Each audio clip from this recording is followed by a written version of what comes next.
गुजरात के लोकप्रिय मुख्यमंत्री श्री भूपेंद्र भाई पटेल, संसद में मेरे सहयोगी श्री सी.आर. पाटिल, गुजरात सरकार में मंत्री भाई जगदीश पंचाल, हर्ष संघवी, अहमदाबाद के मेयर किरीट भाई, केवीआईसी के चेयरमैन मनोज जी, अन्य सभी महानुभाव और गुजरात के कोने कोने से आए हुए मेरे प्यारे भाइयों और बहनों, साबरमती का ये किनारा आज धन्य हो गया है। आजादी के 75 वर्ष पूरे होने के उपलक्ष्य में 7500 7,500 बहनों बेटियों ने एक साथ चरखे पर सूत काटकर नया इतिहास रच दिया है।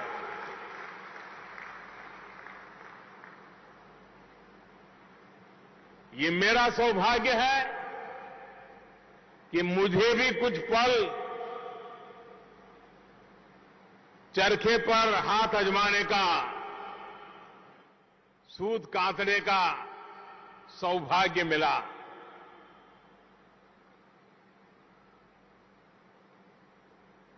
मेरे लिए आज ये चरखा चलाना कुछ भावुक पल भी थी। मुझे मेरे बचपन की ओर ले गई, क्योंकि हमारे छोटे से घर में एक कोने में ये सारी चीजें रहती थी और हमारी मां आर्थिक उपार्जन को ध्यान में रखते हुए जब भी समय मिलता था वो सूत काटने के लिए बैठती थी। आज वो चित्र भी मेरे ध्यान में फिर से एक बार पुनस्मरण हो आया। और जब इस सारी चीजों को मैं देखता हूं, आज या पहले भी, कभी कभी मुझे लगता है कि जैसे एक भक्त भगवान की पूजा जिस प्रकार से करता है, जिन पूजा की सामग्री का उपयोग करता है, ऐसा लगता है इस सूत काटने की प्रक्रिया भी जैसे ईश्वर की आराधना से कम नहीं है।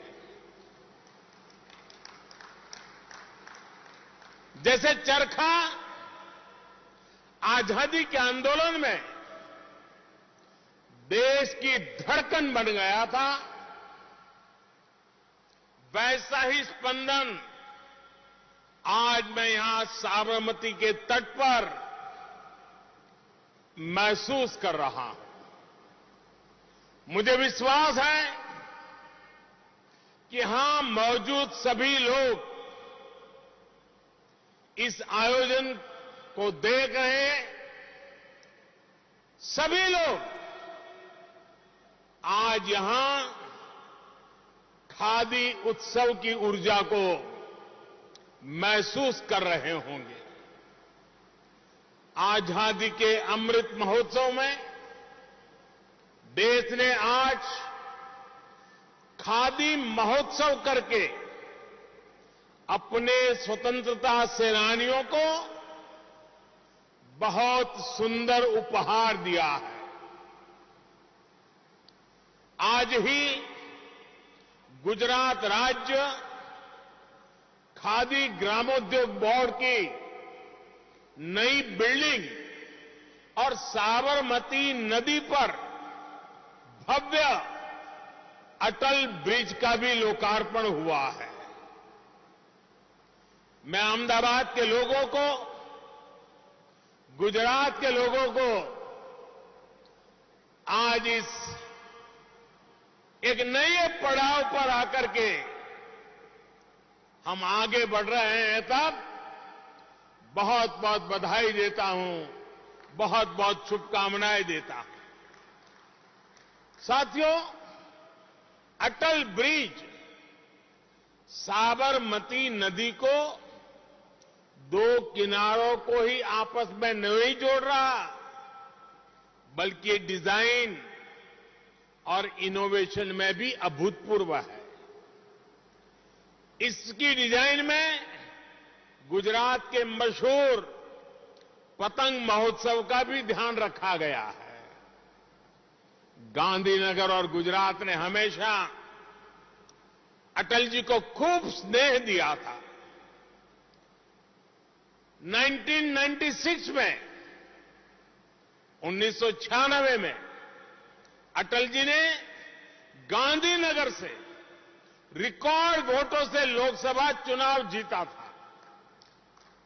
ये अटल ब्रिज यहां के लोगों की तरफ से उन्हें एक भावभीनी श्रद्धांजलि भी है। साथियों, कुछ दिन पहले गुजरात सहित पूरे देश ने आजादी के 75 वर्ष पूरे होने पर बहुत उत्साह के साथ अमृत महोत्सव मनाया है।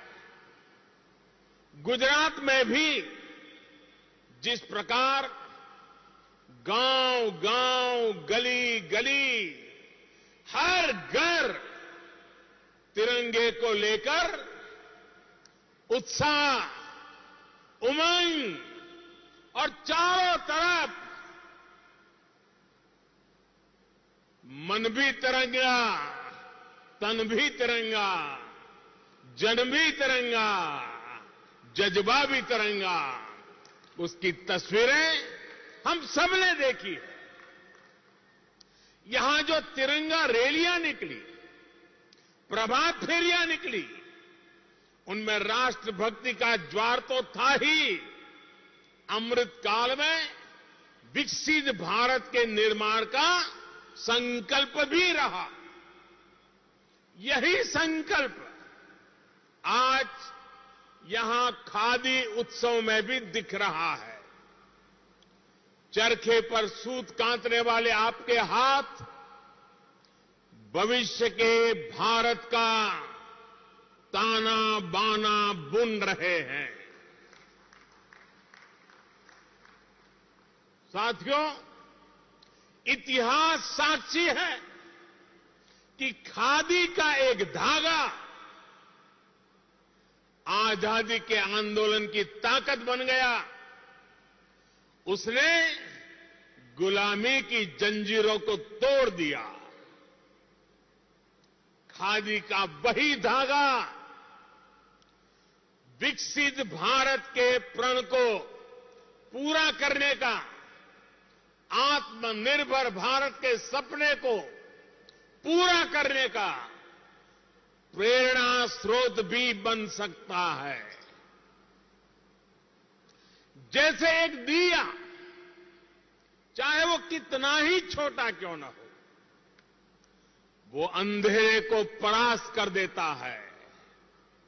वैसे ही खादी जैसी हमारी परंपरागत शक्ति भारत को नई ऊंचाई पर ले जाने की प्रेरणा भी बन सकती है।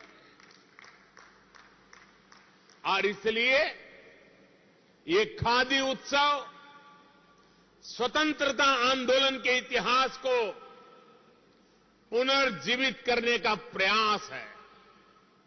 ये खादी उत्सव भविष्य के उज्जवल भारत के संकल्प को पूरा करने की प्रेरणा है। साथियों, इस बार 15 अगस्त को लाल किले से मैंने पंच प्राणों की बात कही है। आज साबरमती के तट पर इस पुण्य प्रवाह के सामने, ये पवित्र स्थान पर मैं पंच प्राणों को फिर से दोहराना चाहता हूं। पहला, देश के सामने विराट लक्ष्य, विकसित भारत बनाने का लक्ष्य। दूसरा, गुलामी की मानसिकता का पूरी तरह त्याग। तीसरा, अपनी विरासत पर गर्व। चौथा, राष्ट्र की एकता बढ़ाने का पुरजोर प्रयास। और पांचवा, हर नागरिक का कर्तव्य। आज का ये खादी उत्सव इन पंच प्राणों का एक सुंदर प्रतिबिंब भी है। इस खादी उत्सव में एक विराट लक्ष्य, अपनी विरासत का गर्व, जनभागीदारी, अपना कर्तव्य, सब कुछ समाहित है, सबका समागम है। हमारी खादी भी गुलामी की मानसिकता की बहुत बड़ी भुक्तभोगी रही है।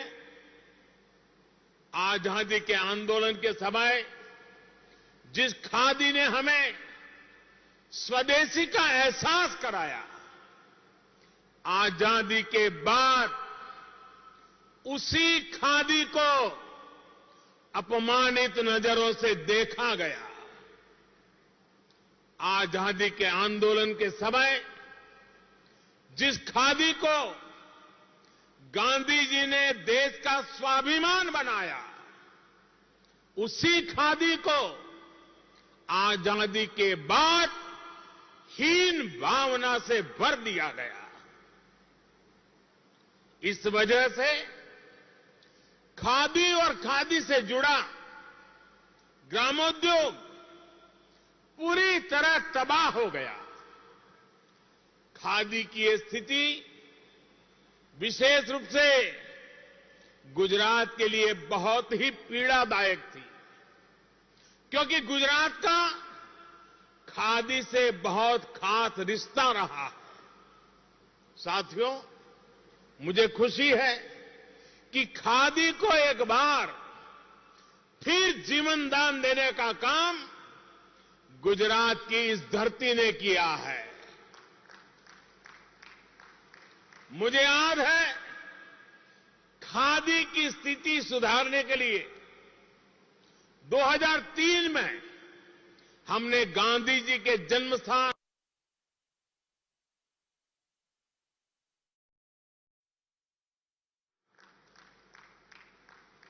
मुझे याद है और नेशन के साथ साथ खादी फॉर फैशन का संकल्प लिया था।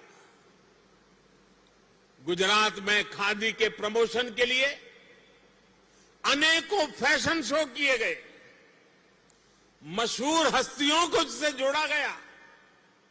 तब लोग हमारा मजाक उड़ाते थे, अपमानित भी करते थे, लेकिन खादी और ग्रामोद्योग की उपेक्षा गुजरात को स्वीकार नहीं थी। गुजरात समर्पित भाव से आगे बढ़ता रहा और उसने खादी को जीवन दान दे करके दिखाया भी। 2014 में जब आपने मुझे दिल्ली जाने का आदेश दिया, तो गुजरात से मिली प्रेरणा को मैंने और आगे बढ़ाया, उसका और विस्तार किया। हमने khadi for nation, khadi for fashion, इसमें खादी फॉर ट्रांसफॉर्मेशन का संकल्प जोड़ा। हमने गुजरात की सफलता के अनुभवों का देश भर में विस्तार करना शुरू किया। देश भर में खादी से जुड़ी जो भी समस्याएं थी, उनको दूर किया गया। हमने देशवासियों को खादी के प्रोडक्ट खरीदने के लिए प्रोत्साहित किया और इसका नतीजा आज दुनिया देख रही है। आज भारत के टॉप फैशन ब्रांड्स खादी से जुड़ने के लिए खुद आगे आ रहे हैं। आज भारत में खादी का रिकॉर्ड उत्पादन हो रहा है, रिकॉर्ड बिक्री हो रही है। पिछले 8 वर्षों में खादी की बिक्री में 4 गुना से अधिक की वृद्धि हुई है। आज पहली बार भारत के खादी और ग्रामोद्योग का टर्नओवर 1 लाख करोड़ रुपए से ऊपर चला गया है।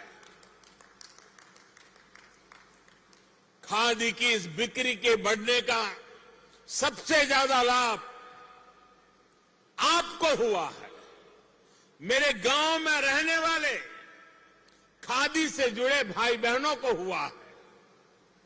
खादी की बिक्री बढ़ने की वजह से गांवों में ज्यादा पैसा गया है, गांवों में ज्यादा लोगों को रोजगार मिला है। विशेष रूप से हमारी माताओं बहनों का सशक्तिकरण हुआ है। पिछले 8 वर्षों में सिर्फ खादी और ग्रामोद्योग में 2.25 करोड़ नए रोजगार पैदा हुए हैं। और साथियों, गुजरात में तो अब ग्रीन खादी का अभियान भी चल पड़ा है। यहां अब सोलर चरखे से खादी बनाई जा रही है, कारीगरों को सोलर चरखे दिए जा रहे हैं। यानी गुजरात फिर एक बार नया रास्ता दिखा रहा है। साथियों, भारत के खादी उद्योग की बढ़ती ताकत के पीछे भी महिला शक्ति का बहुत बड़ा योगदान है। उद्यमिता की भावना हमारी बहनों बेटियों में फुट करके भरी पड़ी है। इसका प्रमाण गुजरात में सखी मंडलों का विस्तार भी है। 1 दशक पहले हमने गुजरात में बहनों के सशक्तिकरण के लिए मिशन मंगलम शुरू किया था। आज गुजरात में बहनों के 2,60,000 से अधिक स्वयं सहायता समूह बन चुके हैं। इनमें 26 लाख से अधिक ग्रामीण बहनें जुड़ी हैं।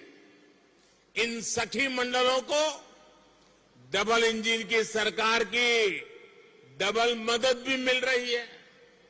साथियों, बहनों बेटियों की शक्ति ही इस अमृत काल में असली प्रभाव पैदा करने वाली है।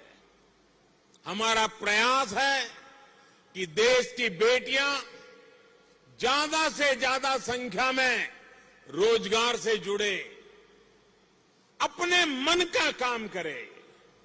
इसमें मुद्रा योजना बहुत बड़ी भूमिका निभा रही है। एक जमाना था जब छोटा मोटा लोन लेने के लिए भी बहनों को जगह जगह चक्कर काटने पड़ते थे। आज मुद्रा योजना के तहत 50,000 से लेकर 10 लाख रुपए तक बिना गारंटी का ऋण दिया जा रहा है। देश में करोड़ों बहनों बेटियों ने मुद्रा योजना के तहत लोन लेकर पहली बार अपना कारोबार शुरू किया है। इतना ही नहीं, 1-2 लोगों को रोजगार भी दिया है। इसमें से बहुत सारी महिलाएं खादी ग्रामोद्योग से भी जुड़ी हुई है। साथियों, आज खादी जिस ऊंचाई पर है, उसके आगे अब हमें भविष्य की ओर देखना है। आजकल हम हर वैश्विक प्लेटफॉर्म पर एक शब्द की बहुत चर्चा सुनते हैं, सस्टेनेबिलिटी। कोई कहता है सस्टेनेबल ग्रोथ, कोई कहता है सस्टेनेबल एनर्जी, कोई कहता है सस्टेनेबल एग्रीकल्चर, कोई सस्टेनेबल प्रोडक्ट की बात करता है। पूरी दुनिया इस दिशा में प्रयास कर रही है कि इंसानों के क्रियाकलापों से हमारी पृथ्वी, हमारी धरती पर कम से कम बोझ पड़े। दुनिया में आजकल बैक टू बेसिक का नया मंत्र चल पड़ा है। प्राकृतिक संसाधनों की रक्षा पर विशेष जोर दिया जा रहा है। ऐसे में सस्टेनेबल लाइफस्टाइल की भी बात कही जा रही है। हमारे उत्पाद इको फ्रेंडली हो, पर्यावरण को नुकसान न पहुंचाए, ये बहुत आवश्यक है। यहां खादी उत्सव में आए आप सभी लोग सोच रहे होंगे कि मैं सस्टेनेबल होने की बात पर इतना जोर क्यों दे रहा। इसकी वजह है खादी सस्टेनेबल क्लोथिंग का उदाहरण है। खादी इको फ्रेंडली क्लोथिंग का उदाहरण है। खादी से कार्बन फुटप्रिंट कम से कम होता है। ऐसे बहुत सारे देश हैं जहां तापमान ज्यादा रहता है, वहां खादी हेल्थ की दृष्टि से भी बहुत अहम है। और इसलिए खादी आज वैश्विक स्तर पर बहुत बड़ी भूमिका निभा सकती है। बस हमें हमारी इस विरासत पे गर्व होना चाहिए। खादी से जुड़े आप सभी लोगों के लिए आज एक बहुत बड़ा बाजार तैयार हो गया है। इस मौके को हमें चूकना नहीं है। मैं वो दिन देख रहा हूं जब दुनिया के हर बड़े सुपरमार्केट में, क्लॉथ मार्केट में भारत की खादी छाई होगी। आपकी मेहनत, आपका पसीना अब दुनिया में छा जाने वाला है।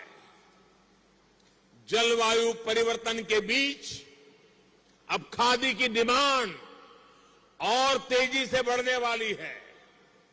खादी को लोकल से ग्लोबल होने से अब कोई शक्ति रोक नहीं सकती है। साथियों, आज साबरमती के तट से मैं देश भर के लोगों से एक अपील भी करना चाहता हूं। आने वाले त्योहारों में इस बार खादी ग्रामोद्योग में बना उत्पाद ही उपहार में दें। आपके पास घर में भी अलग अलग तरह के फैब्रिक से बने कपड़े हो सकते हैं, लेकिन उसमें आप थोड़ी जगह खादी को भी जरा दे देंगे तो वोकल फॉर लोकल अभियान को और गति मिलेगी। किसी गरीब के जीवन को सुधारने में मदद होगी। आप में से जो भी विदेश में रह रहे हैं, अपने किसी रिश्तेदार या मित्र के पास जा रहा हो तो वो भी गिफ्ट के तौर पर खादी का एक प्रोडक्ट साथ ले जाएं। इससे खादी को तो बढ़ावा मिलेगा ही, साथ ही दूसरे देश के नागरिकों में खादी को लेकर जागरूकता भी आएगी। साथियों, जो देश अपना इतिहास भूल जाते हैं, वो देश नया इतिहास बना भी नहीं पाते। खादी हमारे इतिहास का, हमारी विरासत का अभिन्न हिस्सा है। जब हम अपनी विरासत पर गर्व करते हैं, तो दुनिया भी उसे मान और सम्मान देती है। इसका एक उदाहरण भारत की टॉय इंडस्ट्री भी है। खिलौने, भारतीय परंपराओं पर आधारित खिलौने प्रकृति के लिए भी अच्छे होते हैं, बच्चों के स्वास्थ्य का भी नुकसान नहीं पहुंचाते। लेकिन बीते दशकों में विदेशी खिलौनों की होड़ में भारत की अपनी समृद्ध टॉय इंडस्ट्री तबाह हो रही थी। सरकार के प्रयास से खिलौना उद्योगों से जुड़े हमारे भाई बहनों के परिश्रम से अब स्थिति बदलने लगी है। अब विदेश से मंगाए जाने वाले खिलौनों में भारी गिरावट आई है। वहीं भारतीय खिलौने ज्यादा से ज्यादा दुनिया के बाजारों में अपनी जगह बना रहे हैं। इसका बहुत बड़ा लाभ हमारे छोटे उद्योगों को हुआ है, कारीगरों को, श्रमिकों को, विश्वकर्मा समाज के लोगों को हुआ है। साथियों, सरकार के प्रयासों से हैंडीक्राफ्ट का निर्यात, हाथ से बुनी कालीनों का निर्यात भी बढ़ रहा है। आज 2 लाख से ज्यादा बुनकर और हस्तशिल्पी कारीगर जेम पोर्टल से जुड़े हुए हैं और सरकार को आसानी से अपना सामान बेच रहे हैं। साथियों, कोरोना के इस संकट काल में भी हमारी सरकार अपने हस्तशिल्प कारीगरों, बुनकरों, कुटीर उद्योग से जुड़े भाई बहनों के साथ खड़ी रही है। लघु उद्योगों को, एमएसएमईज को आर्थिक मदद देकर सरकार ने करोड़ों रोजगार जाने से बचाए हैं। भाइयों और बहनों, अमृत महोत्सव की शुरुआत पिछले वर्ष मार्च में दांडी यात्रा की वर्षगांठ पर साबरमती आश्रम से हुई थी। अमृत महोत्सव अगले वर्ष अगस्त 2023 तक चलना है। मैं खादी से जुड़े हमारे सभी भाइयों बहनों को, गुजरात सरकार को इस भव्य आयोजन के लिए बहुत बहुत बधाई देता हूं। अमृत महोत्सव में हमें ऐसे ही आयोजनों के माध्यम से नई पीढ़ी को स्वतंत्रता आंदोलन से परिचित कराते रहना है। मैं आप सभी से, देशवासियों से एक आग्रह करना चाहता हूं। आपने देखा होगा दूरदर्शन पर एक स्वराज सीरियल शुरू हुई है। आप देश के आजादी के लिए, देश के स्वाभिमान के लिए हिंदुस्तान के कोने कोने में क्या संघर्ष हुआ, क्या बलिदान हुए, इस सीरियल में स्वतंत्रता आंदोलन से जुड़ी गाथाओं को बहुत विस्तार से दिखाया जा रहा है। आज की युवा पीढ़ी को दूरदर्शन पे रविवार को शायद रात को 9 बजे आती है, ये स्वराज सीरियल पूरे परिवार ने देखनी चाहिए। हमारे पूर्वजों ने हमारे लिए क्या क्या सहन किया है, इसका हमारी आने वाली पीढ़ी को पता होना चाहिए। राष्ट्रभक्ति, राष्ट्र चेतना और स्वावलंबन का ये भाव देश में निरंतर बढ़ता रहे, इसी कामना के साथ मैं फिर एक बार आप सबका हृदय से आभार व्यक्त करता हूं। मारे विशेष रूपे અમારી આ માતાઓ બહેનોને પણ પ્રણામ કરવા છે, કારણ આ ચરખો ચલાવવો એ પણ એક પ્રકારની સાધના છે। પૂરી એકાગ્રતાથી, यौगिक भावથી આ માતાઓ બહેનો રાષ્ટ્રના વિકાસની અંદર યોગદાન આપી રહી છે અને આટલી મોટી સંખ્યામાં ઇતિહાસમાં પહેલી વાર આ ઘટના ઘટી હશે। ઇતિહાસમાં પહેલી વાર.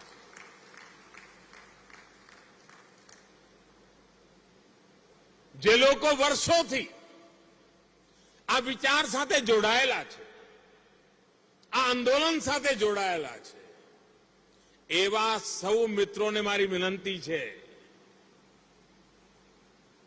કે અત્યાર સુધી આપણે જે પદ્ધતિથી કામ કર્યું છે, જે રીતે કામ કર્યું છે, આજે ભારત સરકાર દ્વારા મહાત્મા ગાંધીના આ મૂલ્યોને ફરી એકવાર પ્રાણવાન બનાવવાના જે પ્રયાસ ચાલી રહ્યા છે, એને સમજવાનો પ્રયાસ થાય, એનો સ્વીકાર કરીને આગળ વધવામાં મદદ થાય. એના માટે હું આવા સૌ સાથીઓને નિમંત્રણ આપું છું. આવો આપણે સાથે મળીને આઝાદીના અમૃત મહોત્સવમાં પૂજ્ય બાપુએ જે મહાન પરંપરા ઉભી કરી છે, જે પરંપરાઓ ભારતના ઉજ્જવળ ભવિષ્યનો આધાર બની શકે એમ છે, એના માટે પૂરી શક્તિ લગાવીએ, સામર્થ્ય જોડીએ, કર્તવ્ય ભાવ નિભાવીએ અને વિરાસત પર ગર્વ કરીને આગળ વધીએ. એ જ અપેક્ષા સાથે ફરી એકવાર આ સૌ માતાઓ બહેનોને આદરપૂર્વક નમન કરીને મારી વાત પૂર્ણ કરું છું. ધન્યવાદ.